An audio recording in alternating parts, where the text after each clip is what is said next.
On t'a dit que le problème dans ton budget, c'était tes petits plaisirs, ton café, ton abonnement Netflix. On t'a menti. Tu connais ton salaire, est-ce que tu connais vraiment ton argent ?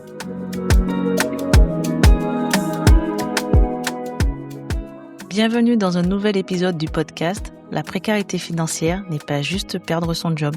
Je suis Ingrid Francisque, la voix derrière Afro Budgeting Girl. J'étais en train de remplir ma feuille de budget pour le mois. Je regarde les chiffres du budget contre les dépenses réelles, après avoir alloué les économies et le fonds d'urgence. Et il me restait juste 100 € pour ce mois-là, en extra. J'ai pris la décision de mettre cet extra dans le fonds d'urgence. Alors, dit comme ça ne paraît pas beaucoup, mais je fais mon budget à l'année. Je connais mes objectifs, donc je ne panique pas. Mais pour toi qui écoutes, ça doit paraître juste, surtout quand tu fais tout bien. La charge mentale d'être toujours juste. Ça doit être anxiogène, c'est lourd. Parce que on nous a appris à ne pas se plaindre quand on a un travail. T'as un salaire, t'as pas à te plaindre. Mais avoir un salaire et se sentir financièrement bloqué, c'est une réalité. Du coup, je me suis tournée vers la communauté Afro Budgeting Girl sur WhatsApp pour leur poser une question. Est-ce que tu te sens financièrement bloqué, même en travaillant ? Et plus de 60% des membres m'ont répondu, franchement, j'y pense souvent. Alors, ce que ces retours m'ont montré, c'est que cette question touche des personnes très différentes. Des gens qui budgètent avec soin depuis des années et qui ne comprennent pas pourquoi ça ne bouge pas, et des gens qui n'ont pas encore trouvé comment suivre leur argent et qui se sentent dépassés avant même de commencer. Alors, aujourd'hui, on va parler de ces deux situations et j'espère que tu pourras te reconnaître dans cet épisode. Quand on dit « mon salaire ne suffit pas », cette phrase peut vouloir dire deux choses très opposées. La première, c'est « tu suis bien ton budget et pourtant ». Et la deuxième, c'est « tu ne sais pas vraiment où va ton argent ». Commençons par le premier profil. Tu suis et pourtant. Tu budgètes, tu regardes tes comptes, tu évites les dépenses inutiles. Tu fais bien les choses selon toi et malgré tout ça, à la fin du mois, il n'y a pas grand-chose, voire quasiment rien. Pas assez pour mettre de côté, pas assez pour le resto dont tu avais envie depuis un moment. C'est frustrant, c'est épuisant. Et ça finit par ressembler à un échec personnel alors que ça n'en est pas un. Le deuxième profil, tu ne sais pas vraiment où va ton argent. Si tu travailles, si tu reçois un salaire régulièrement et que tu ne sais vraiment pas où il part, ce n'est pas un problème de salaire, c'est un problème d'approche. C'est quelque chose que tu as le pouvoir de changer une fois que tu comprends la source du problème. Peut-être que tu n'as jamais appris à budgéter. Peut-être que regarder tes comptes te donne de l'anxiété, alors tu évites. Peut-être que tu sais qu'il y a des fuites quelque part, mais tu ne sais pas où commencer. Ce n'est pas de la paresse, ce n'est pas de l'insouciance. C'est souvent un manque de discipline. Et la discipline, ça se travaille. Dans cet épisode, la grande partie de ce qu'on explore s'adresse au premier profil. Ceux et celles qui font déjà les efforts et qui se demandent pourquoi l'écosystème autour d'eux semble trop lourd à porter.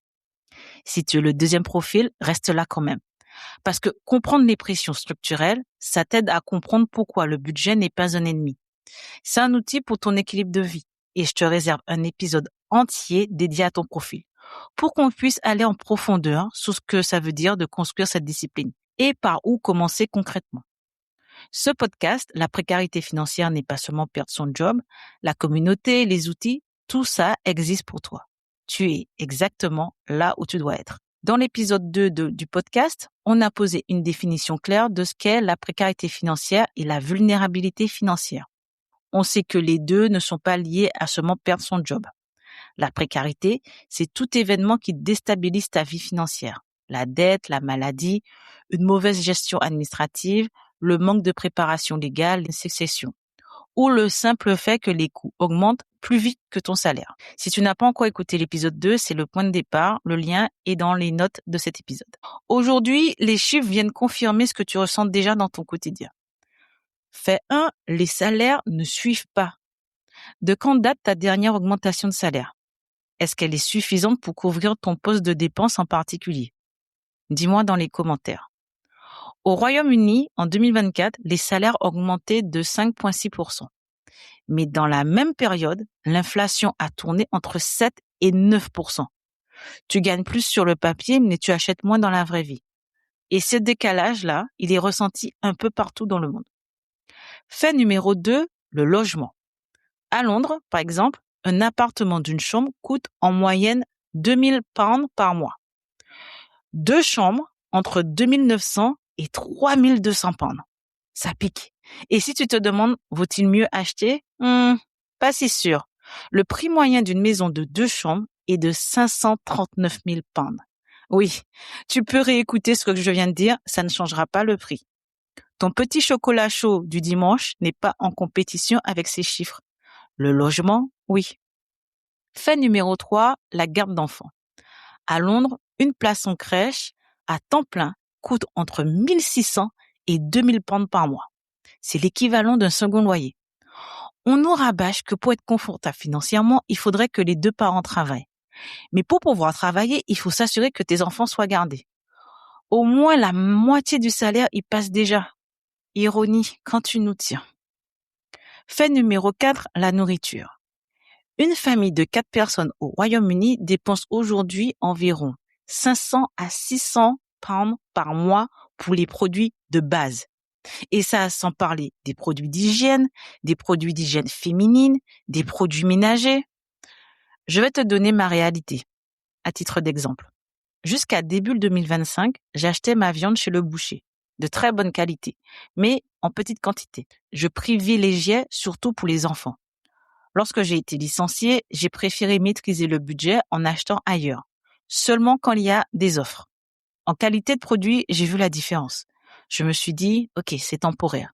Mais depuis le début du conflit dans la région du Golfe en 2026, je dépense exactement le même budget qu'en 2025 pour une quantité et une qualité moindre. Ça me fend le cœur. Et ça, c'est pour tous les produits d'alimentation. Ce qui étaient des produits pour se faire plaisir est devenu des produits de luxe. Je fais référence spécifiquement aux fruits et aux légumes. Fait numéro 5, le voyage, et là, c'est personnel. Ma famille vit aux Antilles. Alors, rentrer chez moi, ce ne sont pas des vacances, c'est une ancre émotionnelle, une connexion culturelle. Le fait d'être près de ma famille, ça me fait du bien. D'ailleurs, j'enregistre cet épisode de chez moi. En 2018, pour mon mariage, j'ai payé environ 400 € mon billet Paris-Guadeloupe.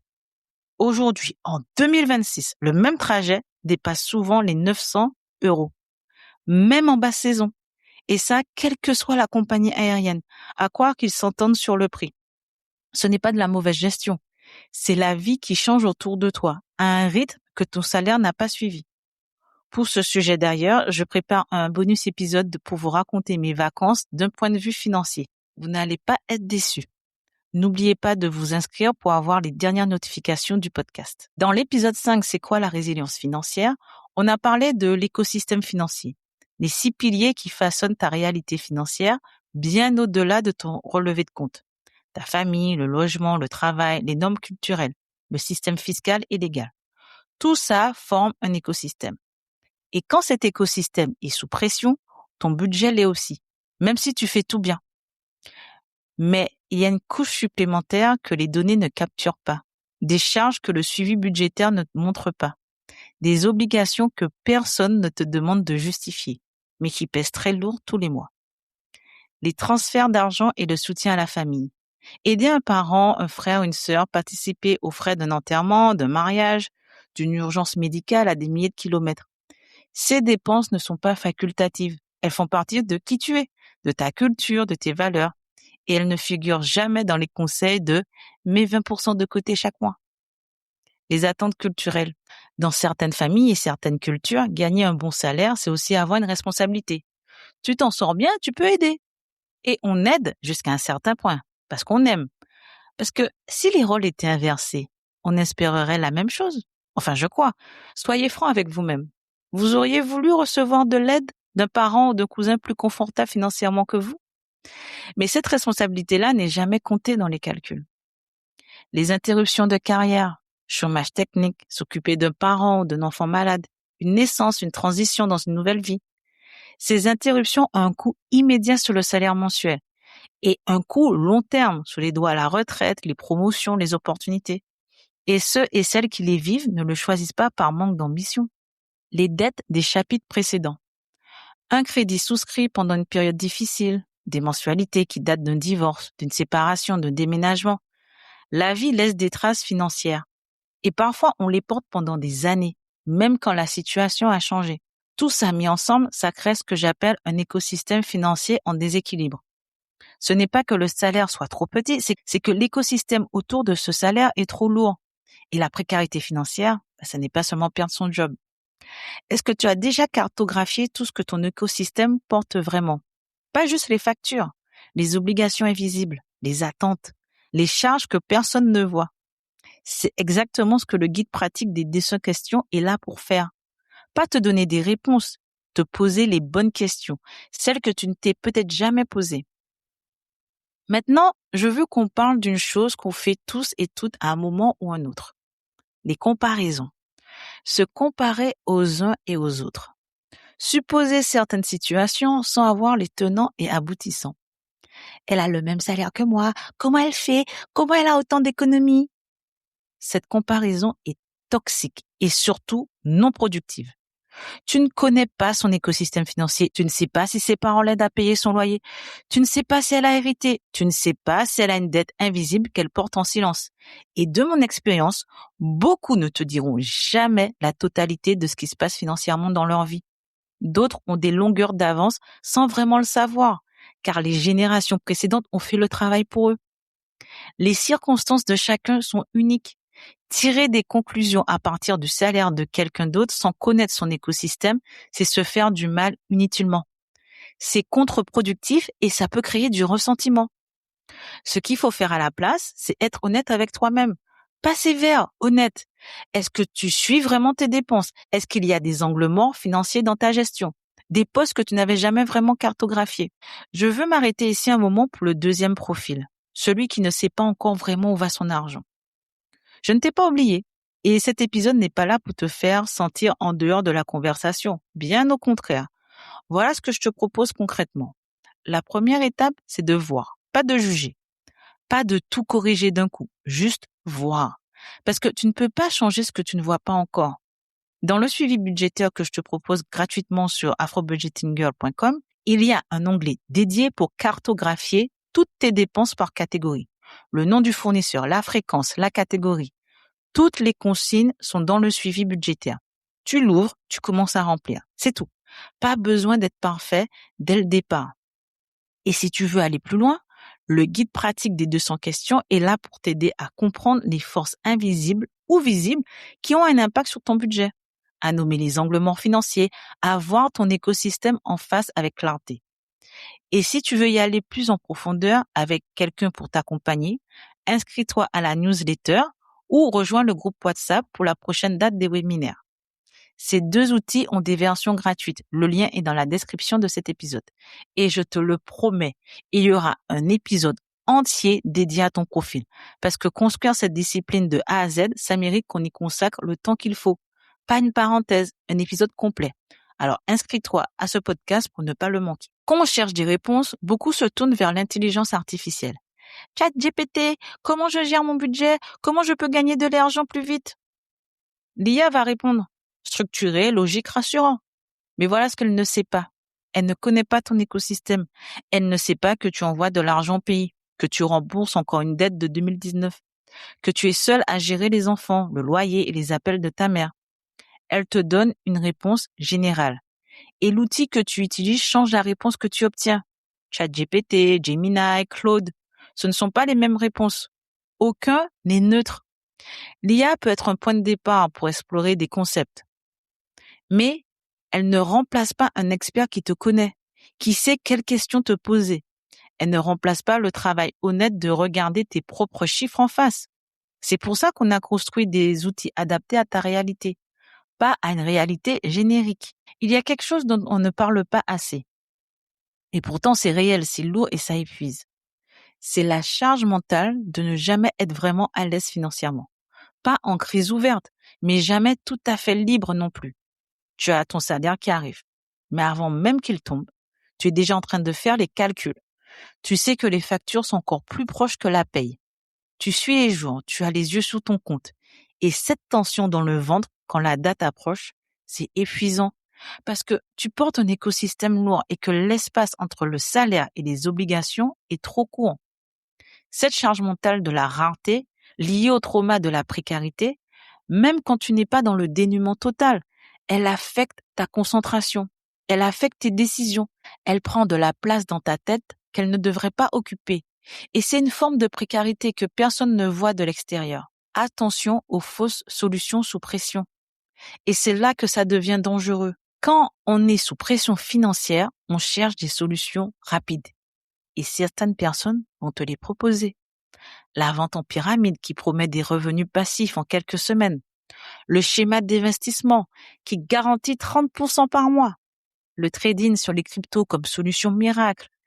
Les arnaques qui ciblent précisément ceux et celles qui sont dans une situation tendue et vulnérable. Mais je ne dis pas que tout investissement est une arnaque, mais sois vigilant. Des décisions que tu prends sous pression. Parce que la pression déforme le jugement. Ce qui paraît raisonnable dans l'urgence peut être une erreur très coûteuse, une fois la pression retombée. Si ça ressemble à de la magie, c'est que ça n'en est pas. Je veux qu'on parle de ton petit café. Parce que tout le monde aime blâmer le café à emporter. J'ai écrit un article entier là-dessus. Un café ne te rend pas plus pauvre. Et il part d'une question simple. Est-ce que c'est vraiment ton café à emporter qui sabote tes finances? La réponse courte? Non.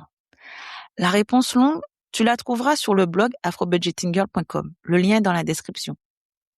Si quelqu'un achète un café basique à 5 € chaque matin sans y réfléchir, oui, ça peut s'accumuler.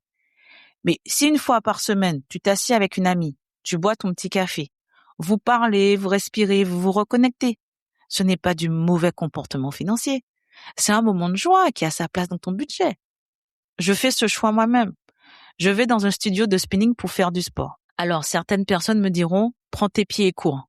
Alors, je déteste courir, donc ça, c'est une chose. J'aime ce studio parce que je m'y sens en sécurité, soutenue, entourée d'une communauté qui me pousse à être disciplinée. Cet environnement fait partie de mon bien-être. J'ai des journées super intenses. Donc là-bas, je me lâche complètement sans le besoin de paraître. Charge mentale remise à zéro. Une autre de mes amies va dans une salle de sport réservée uniquement aux femmes parce que c'est là qu'elle se sent à l'aise. Une autre de mes amies a son rendez-vous manicure-pédicure chaque jeudi. C'est son moment sacré. C'est même pas la peine de l'appeler. 1 heure de soins, de silence, de recentrage. Ce n'est pas de la vanité. C'est prendre soin de sa santé mentale. Ces dépenses sont intentionnelles. Elles sont alignées avec des valeurs.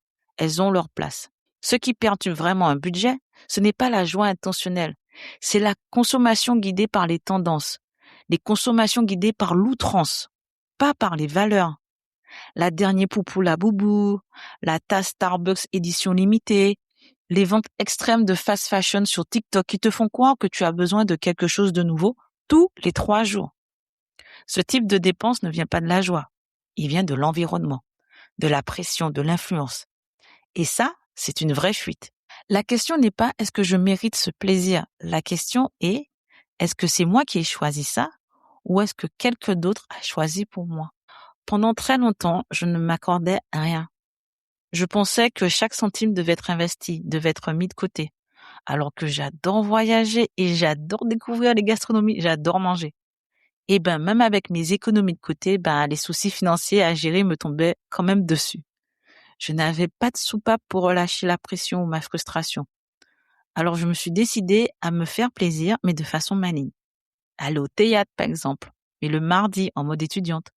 Voyage en mode sac à dos pour 2 jours pour éviter le bagage à main à payer. Un ciné, le mercredi pour avoir la place à 5 €. Et tu sais quoi? Ça me faisait du bien. Et je ne me sentais plus du tout coupable, car j'arrêtais de réagir à mes soucis qui me tombaient dessus. Et plutôt, ces moments de joie m'aidaient à respirer et à me préparer différemment à gérer les soucis. Je veux te laisser avec quelques questions. Prends le temps d'y réfléchir. Est-ce que tu te sens coupable de te faire du bien alors que tu as déjà pas mal à gérer? Est-ce qu'il y a quelque chose que tu ne t'autorises plus parce que ton budget est sous pression? Est-ce que tu as tendance à te comparer aux autres financièrement et à te sentir envieux ou envieuse de leur situation? Est-ce qu'il y a des dépenses qui sont non négociables pour toi parce que c'est ton moyen à toi de te sentir bien? Et est-ce que ces dépenses sont vraiment du bien-être ou de l'impulsion? Tu es venu dans cet épisode avec une question. Pourquoi mon salaire ne semble jamais suffire? Tu repars avec une réponse. Ce n'est pas toi le problème. C'est l'écosystème autour de toi. Les coûts qui augmentent, les obligations invisibles, les pressions structurelles, qui pèsent plus lourd que ton salaire ne peut absorber seul. Et parfois, c'est aussi l'absence d'un regard clair sur où va cet argent. Les deux sont réels, les deux ont des solutions. Mais comprendre le problème ne suffit pas. La vraie question maintenant, c'est est-ce que tu connais vraiment les angles morts de ton écosystème? Est-ce que tu as fait le tour de tout ce qu'il porte? Les obligations visibles et celles que tu n'as jamais nommées. C'est là que commence le vrai travail. Et c'est exactement là que les outils qu'on a construits pour toi entrent en jeu. Ce que tu peux faire aujourd'hui. Si tu as le premier profil, tu suis et tu bloques quand même, le guide pratique des 200 questions est fait pour toi. Pour nommer ce que ton écosystème porte vraiment. Identifier tes angles morts financiers et voir ta réalité en face, avec clarté, pas avec sévérité. Je te mets le lien dans les notes de cet épisode. Si tu es le deuxième profil, tu ne sais pas encore où va ton argent. Commence par le suivi budgétaire. Gratuit, c'est simple. Un premier pas réel vers la compréhension de ta carte financière. Le lien dans les notes de l'épisode. Pour les deux, la communauté. Rejoins la communauté WhatsApp d'Afro Budgeting Girl. Des gens qui travaillent ou qui sont en recherche, qui essaient, qui cherchent des solutions, des réponses sans jugement. Le lien est dans la description. Et n'oublie pas que ce podcast, la précarité financière n'est pas seulement perdre son job, est là pour t'apporter de la clarté. Sans clarté, on ne peut pas avancer. Merci beaucoup d'avoir écouté jusqu'ici. Si cet épisode t'a parlé, abonne-toi au podcast. La précarité financière n'est pas juste perdre son job. Tu le retrouves sur Spotify, Apple Podcasts, Amazon ou YouTube. Tu peux aussi rejoindre notre communauté WhatsApp, télécharger nos outils gratuits, le suivi budgétaire et le guide pratique des 200 questions, et lire ou écouter les articles du blog ou des solutions concrètes, tout ça sur afrobudgetinggirl.com. Parce que la précarité financière, ce n'est pas seulement perdre son job. Et surtout, n'oublie pas de prendre soin de toi, car la santé est ton meilleur allié. Je suis Ingrid Francisque, la voix derrière Afro Budgeting Girl, et je te retrouve au prochain épisode.